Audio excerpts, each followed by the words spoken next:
Welcome back. Gotta start this video with this microphone so I can do it really still a little bit so I can justify it actually being in the thumbnail.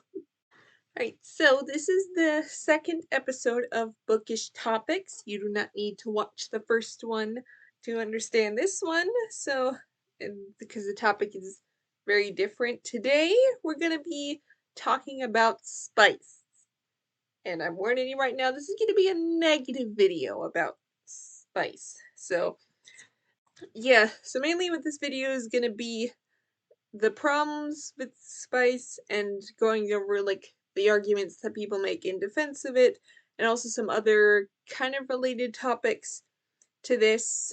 So, yeah. So, a little disclaimer, this video is not meant to shame people who read and enjoy spice. This is simply going over the arguments for it, and well, I think that it would be best if you stopped reading spice. Obviously, I can't make you do anything, so I think that's everything out of the way, so let's get into it.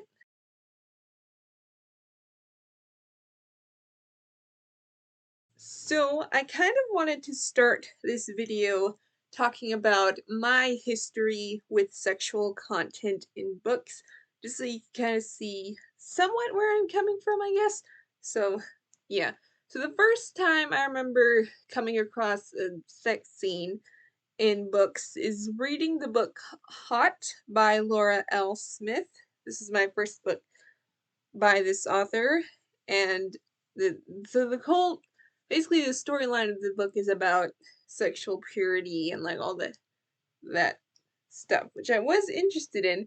And then I can't remember how far into the book it was, but there came across a sex scene. Now I remember I did skip over that part, but it wasn't because I was worried about reading sexual content, but it was because I didn't want to believe that these characters had done this. Yeah, and then there's another scene a little later on. Now, thankfully, these scenes weren't really that described. I guess the word that would be used to describe them now would be closed door. So there was that, and I remember like talking to people about it and being like, "Oh yeah, there's a sex scene, but it's well written because it's not really described that much." It's cringe to talk about that now. I remember thinking it was well written, but when I went on to read more, I don't think I was actively looking for that kind of content again, because the next time I encountered a scene, I did not like it. And that was reading the book Made to Match by Deanne Gist.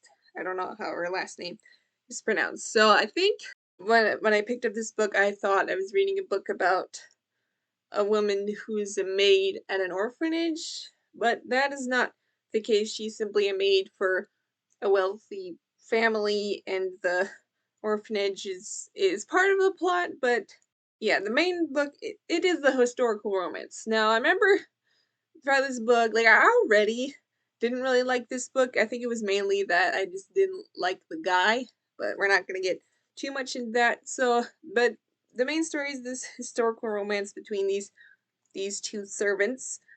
Then at the end of the book, they get married, and then the last chapter, because there's an epilogue after, but the last chapter is about their wedding night. And I remember reading that, and when I realized that's what this last chapter was, I was like, no, no, no, no, no, no, no. And then so I kept reading because I wasn't sure, but I was like not happy about what is about to read. But again, thankfully, it was not as described. Like, I guess, like, the word that would probably be used to describe it now would be fade to black, but it's still, I still didn't like it. And I remember even thinking, because I got this book from the school library, I remember thinking, do they vet these books before adding them to the library? And I remember once I finished the book, I took it to the librarian and showed her this scene. I was like, what's up with this? And then I remember remember all the librarians, it was like, well, they are married, and I'm like, I don't care, I don't want to be there at all. And like, if we're gonna compare, like with Hot, I would argue that those scenes are like somewhat necessary to the plot, and they're not even that described. But this, I thought, was completely unnecessary. We already know these characters are married. We do not need to be there on their wedding night. That was kind of like high school with that.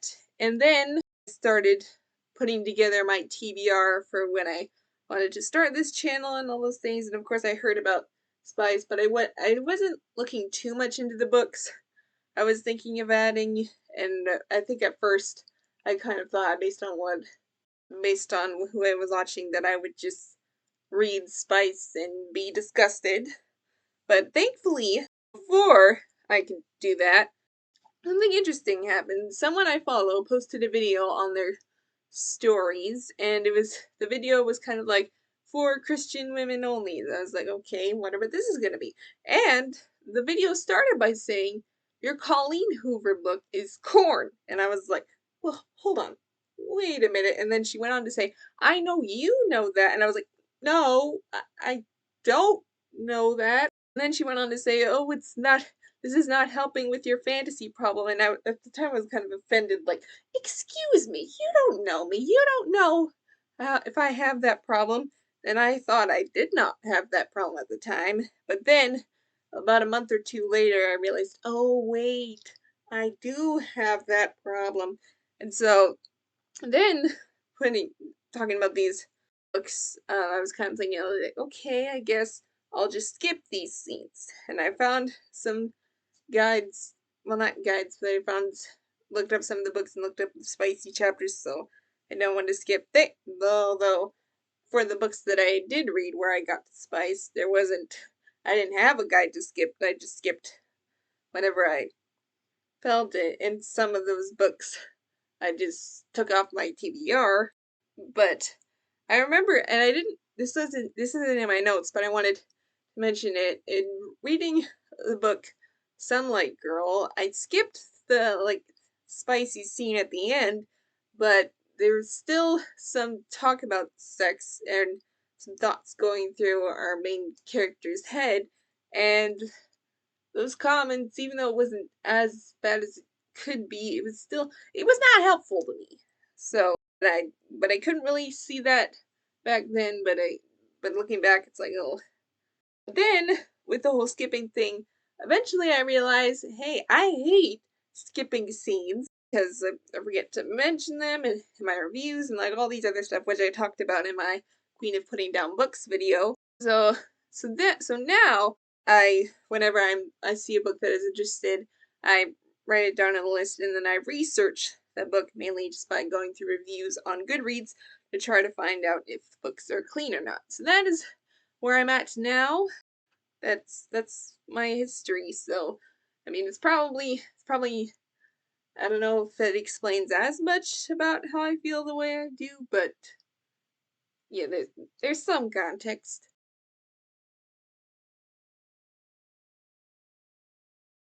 Now we're gonna I guess, go through arguments, although I don't know, more just, I guess, somewhat statements that, when some arguments.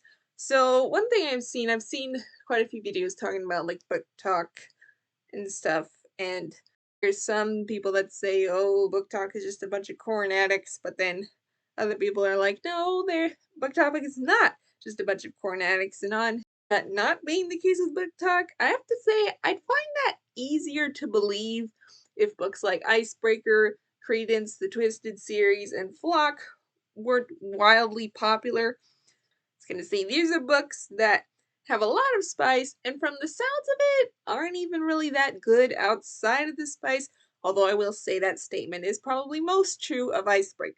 And look, I'm not saying that everyone who reads and enjoys spicy books is a corn addict, but what I am saying is I think there's more of them that could fit that description than some people are willing to admit. I mean, the fact that people ask, is it spicy, is proof enough that we have a problem. You know, when I first heard of that statement, I stupidly thought that people were asking that because they wanted to avoid spice, but no, it seems like they're asking that because they want a book to be spicy. So, yeah. And then so these are kind of more arguments, I guess. So some of the arguments that I've seen is that some people say that these spicy books are unfairly compared to corn. So the first kind of argument with that was that, like, well, these books aren't all corn. There's like still plot and all these things, and the spice is just a bit, the small part of it, or whatever. And that while that might be true, I think the fact that it's not all corn makes it something that is equally as addictive for women as visual pornography, visual pornography is for men. Now, of course, I want to acknowledge that there are women who do struggle with visual pornography as well. But the reason why there are more men who watch that than women is because men in general are more visual, whereas like the reason why spicy books are more popular among women is because like there is the smut. Oh, and I forgot to mention that I'm forgetting a lot of this video, so I guess I'll say this now. The terms spice and smut, they're kind of used interchangeably, and they both refer to explicit sex scenes. So just put that right there. So yeah, back to what I was saying. So the reason why spicy books can be so there is the spice, but there's also like all that leading up to the spice, all these emotions and relationships and all those things, and that makes it equally as addictive for women as yeah. So yeah, there's that. And then some people also say, oh, but like they also don't want to compare. They don't like spicy books being compared to porn is because like, oh, real corn is like unregulated and there's like all these things going on and all this. And so first of all, yes, you are right in that real corn has there's all these abuses that are allowed and like all the things wrong with that. And with spicy books, most likely no one was harmed in the making of them. And that is true. But what you have to understand is that corn, like visual corn, isn't just bad because of the impact it has on the people who make it. It's also bad because of the negative effects it has on the people who watch it. And so I looked up some of the negative effects of watching porn, and I'll read those effects out right now. So there's sexual dysfunction and decreased sexual satisfaction, aggression and desensitization, loss of self-confidence or self-worth, bad effects on mental health issues, normalizes abuse, causes stereotypes, negative effects on relationships, and unrealistic beliefs about sex. Now, obviously, not all of those bad effects is going to translate to spicy books, but we gotta admit that at least some of those does also apply here, particularly the unrealistic beliefs about sex. Now, I'm gonna reference another video. There's a video that I've watched a lot of times by YouTuber Book Lover Amanda, and there's a long part of the book where she talks about secular romances because she started reading Part of Your World by Abby Jimenez, but she had to DNF it because the first 47 pages was just talking about sex. And in the video, she reads a part of it in which the main character talks about the hookup she had with the guy who's the love interest, and then so she reads that part, and then she later goes on to say that the whole thing that this woman was saying about this hookup was very unrealistic. And that's not even really what most people would consider spice. If just the descriptions of something is enough to be unrealistic, then what do you imagine the smut itself is going to be? So, I don't really, there hasn't, that's all for this section. I don't have much else to say about, I don't have much else to say about other arguments, so we're gonna branch over into the more side topics, so.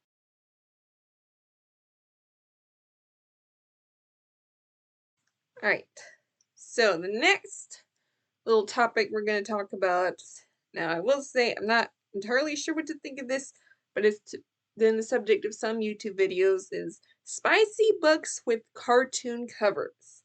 So, of course, the most infamous example of this thing is the book Icebreaker by Hannah Grace, because that book, by all accounts, has a lot of spice, but from the cover, it looks so innocent. And of course, Icebreaker is not the only book. So, I think the earliest book that had kind of this cartoon cover was The Kiss Quotient by Helen Huang, where it's like, I mean, not quite art cartoony, but still like somewhat illustrated. And then some other popular authors that have these kind of cartoon covers, but they also have spice. Or we're just gonna list them all: Tessa Bailey, Ali Hazelwood, Talia Hibbert, arguably Emily Henry, and I'm sure those others, there was some others that I wasn't sure what counted, but yeah.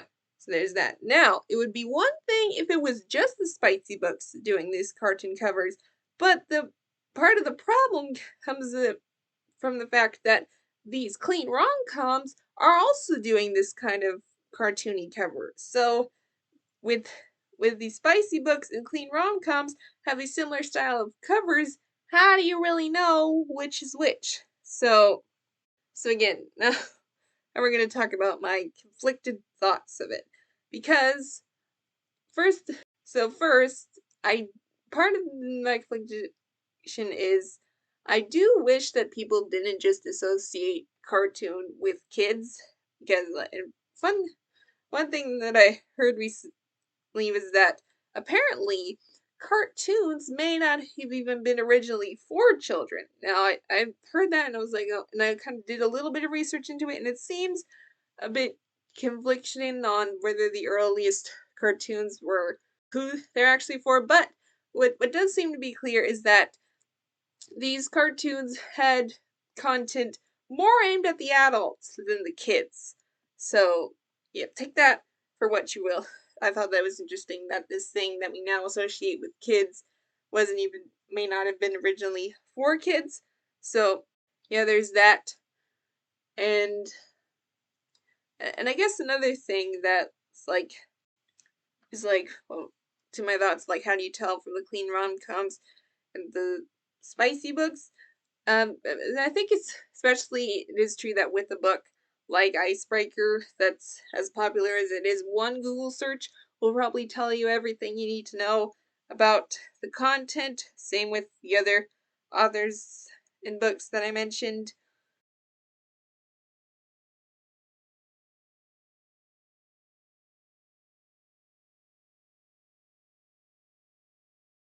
So I think one thing that could be that I wanted to mention could be that could help with this was if there was a book rating system, like how for movies we have PG, PG-13, R, all these things, and then with music for some of the songs that bad language they have the E for explicit.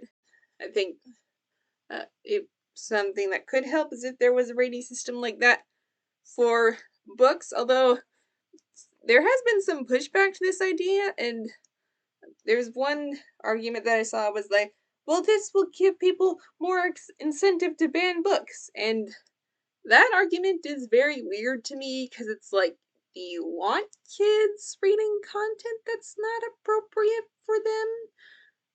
Like, I don't get it. I guess my thing with wondering about this book rating system, I guess the reservations I have was that it might make making books less accessible, because right now with self-publishing, pretty much anyone can publish a book, and there might be some with the rating system, I don't know, them might make it less accessible, but even the movie rating system is optional.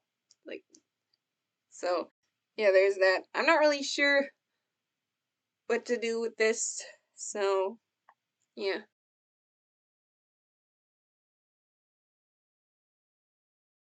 For the last kind of topic that I have quite a bit to say about is the idea of spice in YA. So, YA, for those of you who don't know, stands for young adult. But despite the title, the genre isn't really aimed at adults.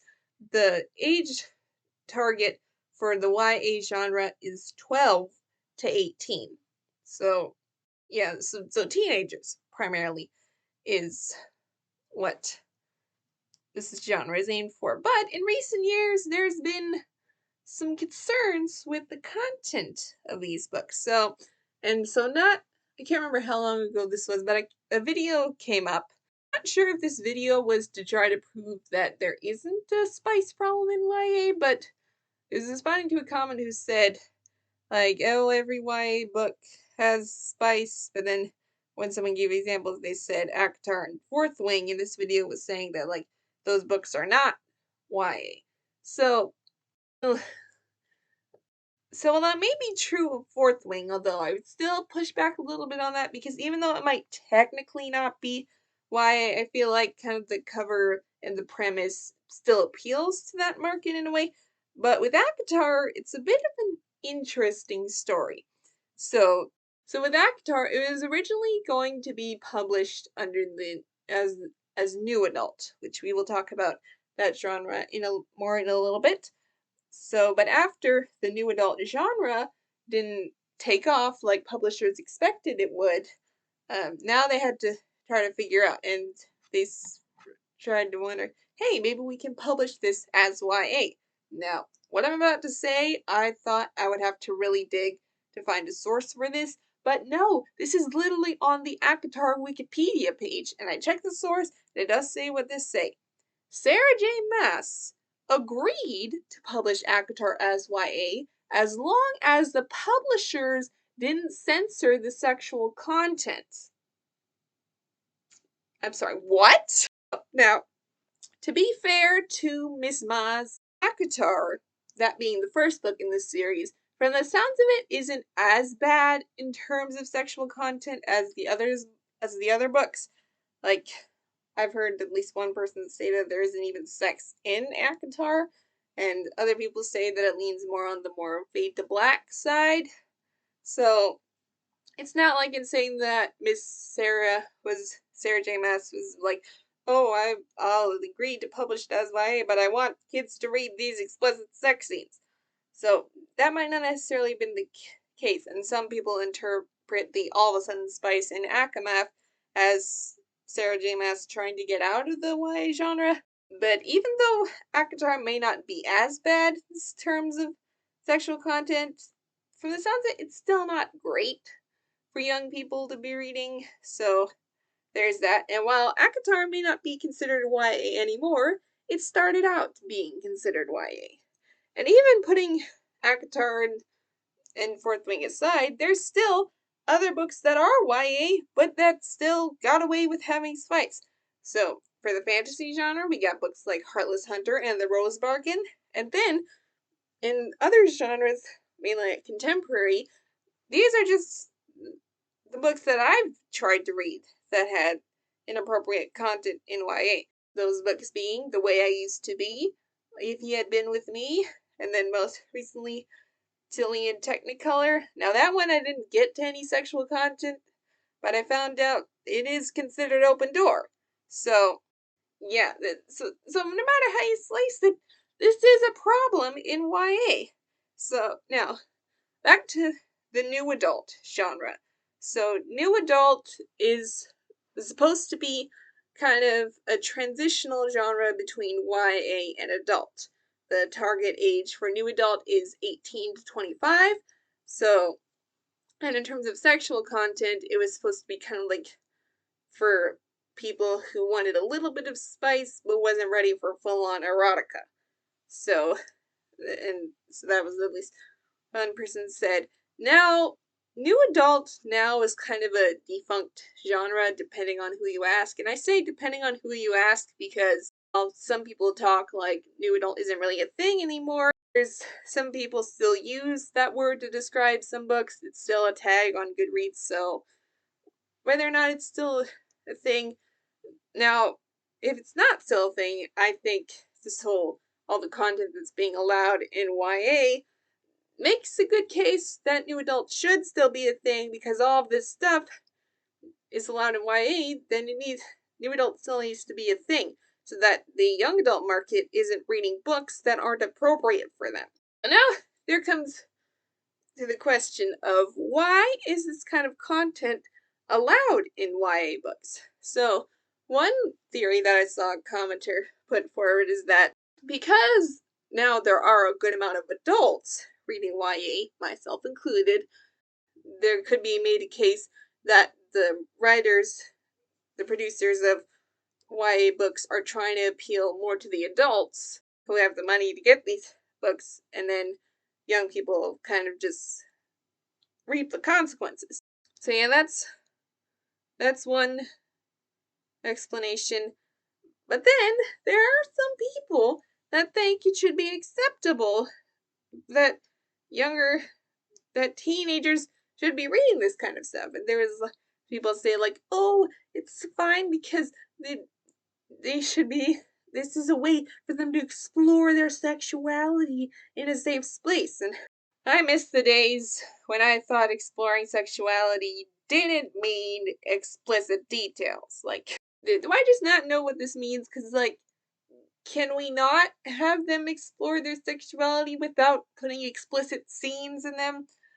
It seems like a similar argument could be made for like kids should watch porn to learn about sex and like all this stuff. Like, there's I feel like the bad consequences are worse than what they might learn about their sexuality because they can again talking about the sex talking about the negative effects earlier, this can cause young people to have unrealistic views of sex and like be desensitized to some things and like all these things. But even if another kind of similar argument to that was like, oh, teens before these books were on Wattpad anyways. Now, when I was, I guess, a teenager, I'd heard of Wattpad. I started reading a Wattpad book that my friend had written, and thankfully I never really got into it because eventually it came to a point where you had to have an account to read anything on Wattpad. So that ended me trying to read it, and from what I've heard, thank goodness I never got into that stuff. But like even with that, I still don't think this kind of stuff should be allowed in YA because like if a teen picks up like an adult book or something on Wattpad, if they've encountered that stuff before, they kind of know what they're getting into. But with a book that's YA, I feel like we should be allowed to assume that a YA book has content appropriate for the age they're trying to market. And I don't really know how to end this section. So yeah, this whole Spice and YA thing, it is a problem, and a lot of people are talking about it, but it's time we gotta figure out how to stop this whole thing. So, alright, that is the end of this video. Yeah, this didn't turn out as well as I hoped. I probably missed a lot, so please continue the discussion in the comments. Please be nice about it. I know I'm not as great at this stuff, and again, this is not meant to shame people who read this stuff, but yeah.